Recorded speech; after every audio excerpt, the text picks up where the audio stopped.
ज़माने ने हमें भटका दिया, हम भटक गए।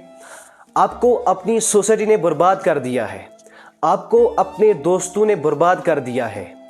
बाढ़ में जाए वो लोग जो आपको अल्लाह से दूर करते हैं। आग लगा दो ऐसे दोस्तों पर जो आपको अल्लाह का रिश्ता कमज़ोर करते हैं। 24 घंटे सेलफोन पर बुराइयां देखते रहते हैं, लेकिन अफसोस अल्लाह की इबादत के लिए आपको 1 घंटा भी नहीं निकलता।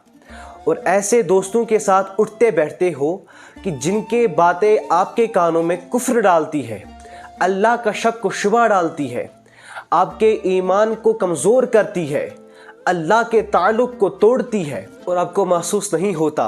अल्लाह से मोहब्बत करो, अल्लाह से इश्क करो, बैठ के देखो अल्लाह की ज़िक्र के मजलिस में, उससे मोहब्बत करके देखो और हालात इश्क में उसे याद करके देखो, अंधेरों में याद करके देखो, आंखें बंद करके देखो, दायमी तौर पर उसके हुक्म पर अमल करके देखो, उसका बन जाओ, उसका बन कर देखो, फिर वो तुम्हारा जलीस होगा।